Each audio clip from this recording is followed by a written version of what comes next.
Hello everyone. आज हम यहाँ पर देखेंगे जीके यानी जनरल नॉलेज। ठीक है, तो ये हमारे एमसीक्यू की क्लास चल रही है और इसके पहले वाले वीडियो में हम लोगों ने कैलेंडर के कुछ कॉन्सेप्ट देखे हैं। ठीक है, तो कॉन्सेप्ट वाला वीडियो मैथ के कैटेगरी से होगा और ये हमारा जीके का है तो ये एमसीक्यू के कैटेगरी से होगा। ठीक है, तो ये हमारा एमसीक्यू के अंतर्गत ये हमारी क्लास चल रही है। तो वीडियो को स्टार्ट करते हैं और देखेंगे।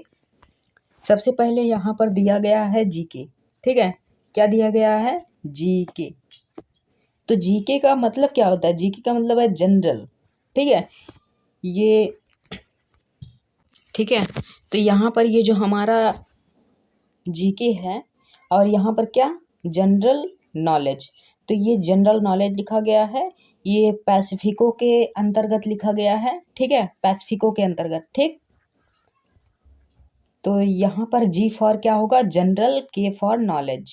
ठीक है, तो ये जी फॉर जनरल, के फॉर नॉलेज, ये वाला हमने कॉन्सेप्ट ये हमने इसके पहले जीके के एमसीक्यू के कैटेगरी में आप लोग जाइए, उसमें इसके पहले वाली वीडियो में हमने बता दिया है। ठीक है, वीडियो को स्टार्ट करेंगे और देखेंगे।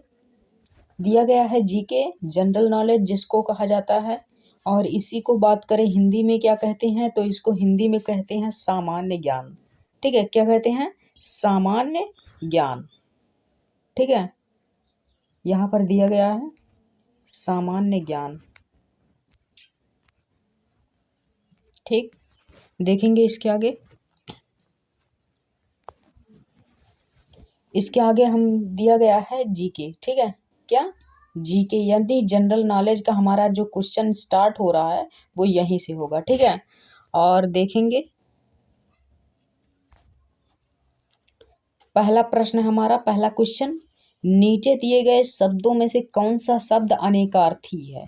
ठीक है, यानी कि नीचे दिए गए शब्द में से कौन सा शब्द अनेकार्थी है? ठीक है, कौन सा शब्द अनेकार्थी है? तो यहाँ पर हम देखेंगे नीचे दिए गए शब्दों में से कौन सा शब्द अनेकार्थी है।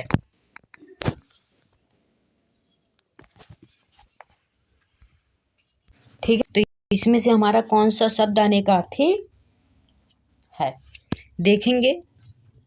ऑप्शन ए हमारा घर, ऑप्शन बी तन, ऑप्शन सी साँझ यानी शाम, और तन का मतलब है शरीर। ठीक है, ऑप्शन डी कल यानी कल। ठीक है, तो इन चारों ऑप्शन में से हमारा जो करेक्ट आंसर है वो क्या है? ऑप्शन डी कल। ठीक है, ये हमारा करेक्ट आंसर है। ठीक है, तो ये हमारा करेक्ट आंसर होगा। इसके आगे हम देखेंगे नेक्स्ट क्वेश्चन।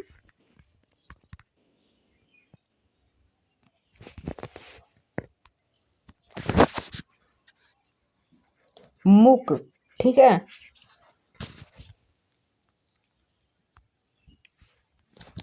यहाँ पर दिया गया है मुख। ठीक है, तो ये गलत है, यहाँ पर रहेगा मूक।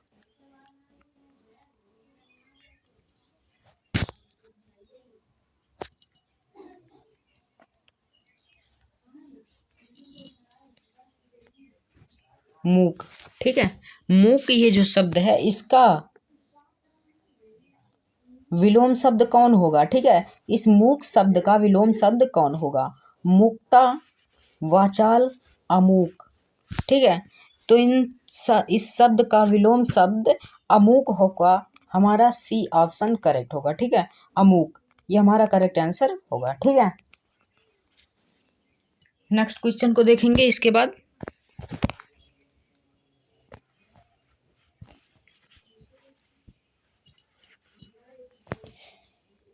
क्वेश्चन नंबर 3 है हमारा। दिया गया है आग लगने पर कुआं खोदना। ठीक है, आग लगने पर कुआं खोदना मुहावरे का अर्थ। ये जो हमारा मुहावरा है आग लगने पर कुआं खोदना, इसका अर्थ क्या होगा? अवसरवादी होना, पाखंडी होना, अवसरवादी होना, पाखंडी होना, पहले से सावधान ना होना। तो इन तीनों में से हमारा जो करेक्ट आंसर है वो क्या है? ऑप्शन सी पहले से सावधान ना होना, क्योंकि ये जो हमारा दिया गया आग लगने पर कुआं खोदना, ठीक है, इसमें साफ साफ पता चलता है कि आग लगने पर, जब आग लग जाए उसके बाद कुआं खोदना, तो इसका मतलब यही होगा कि पहले से सावधान ना होना, ठीक है। इसके बाद देखेंगे क्वेश्चन नंबर 4 है हमारा, निम्नलिखित में से कौन सा धातु नहीं है, ठीक है, निम्नलिखित में से कौन सा धातु नहीं है। ऑप्शन ए लोहा, ठीक है, लोहा, क्या ये धातु नहीं है? जी है, ये धातु है लोहा, जिसको इंग्लिश में आयरन कहा जाता है, ठीक है। ऑप्शन बी है हमारा सल्फर, क्या ये धातु नहीं है? ये भी धातु है, ये एक एसिड होता है। और ऑप्शन सी हमारा क्या है? एल्यूमिनियम, ठीक है, एल्यूमिनियम। तो ये हमारा करेक्ट आंसर होगा, ये धातु नहीं होता, ठीक है।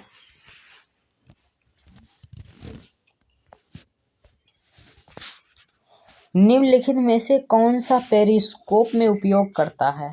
दिया गया है निम्नलिखित में से, यानी इन सभी में से पेरिस्कोप का उपयोग कौन करता है? पेरिस्कोप का उपयोग कौन करता है? ठीक है, उत्तल दर्पण, अवतल दर्पण, समतल दर्पण। तो इन तीनों आंसर में से जो हमारा करेक्ट आंसर है वो क्या है? ऑप्शन सी, समतल दर्पण, समतल दर्पण, ठीक है।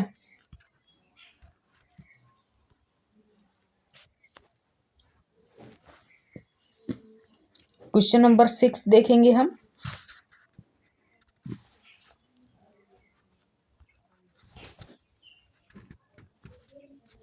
खरीफ के फसल के लिए उपयुक्त समय, ठीक है, खरीफ के फसल के लिए उपयुक्त समय। तो खरीफ का जो फसल होती है उसके लिए, उसको उगाने के लिए उपयुक्त कितने सा टाइम लगते हैं हमारे? तो यहाँ पर हमारे 3 ऑप्शन दिए गए हैं। पहला तो मैं बता दूं आप लोगों को कि फसल 2 प्रकार के उगाए जाते हैं। पहला कौन है? रबी, और दूसरा खरीफ, ठीक है। पहला क्या है? खरीफ, और दूसरा रबी। रबी खरीफ ये दोनों फसलें हैं।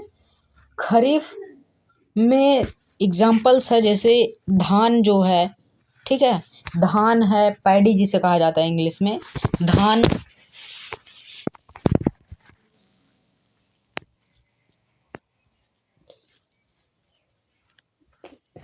ठीक है, धान है और मक्का है।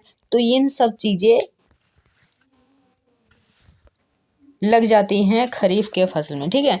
ये सब जो धान है, मक्का है और सब चीज़ें हैं, ठीक है, तो ये किस में आती हैं? ये खरीफ के फसल में आती हैं, यानी खरीफ के कैटेगरी में आती हैं। ये सब फसलें खरीफ के समय में होती हैं, ठीक है। और बाकी रहा जो रबी, ठीक है, रबी फसल, तो उसमें रबी के फसल में कौन कौन आते हैं? जैसे रबी के फसल के लिए गेहूँ होता है, चना होता है, मटर होती है, सरसों होती है, जिसे रबी के फसल में होता है, ठीक है, जो रबी के फसल में होता है। तो यहाँ पर जो हमारा क्वेश्चन चल रहा है वो क्या है? खरीफ के फसल के लिए उपयुक्त समय, खरीफ के फसल के लिए उपयुक्त समय।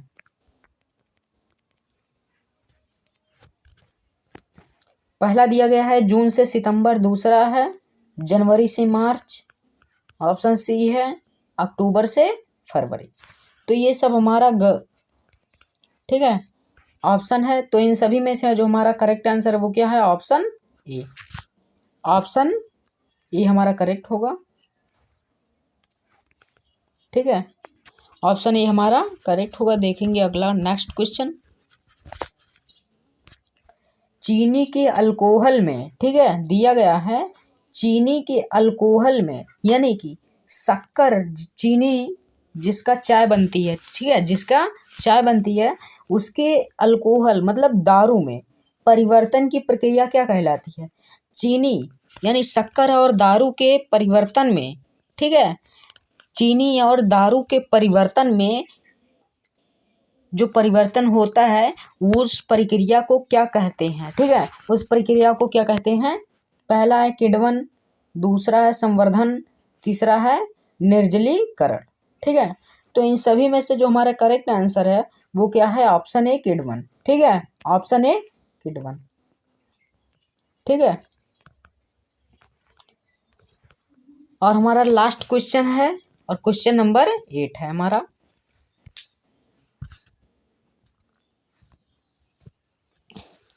ठीक, देखेंगे दिया गया है किण्वन की खोज किसने की थी, ठीक है, किण्वन की खोज किसने की थी। तो ऑप्शन ए हमारा रॉबर्ट कॉक ने, ठीक है,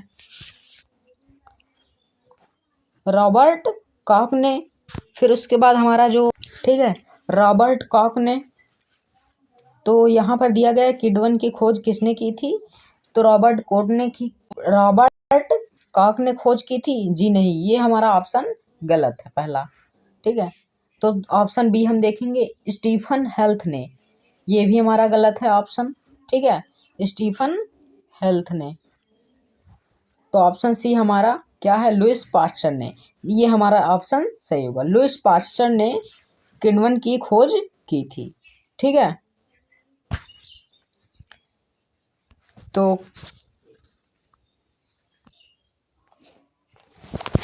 ये हमारे जीके के कुछ क्वेश्चंस रहे। सो मिलते हैं अगले वीडियो में, तब तक के लिए धन्यवाद।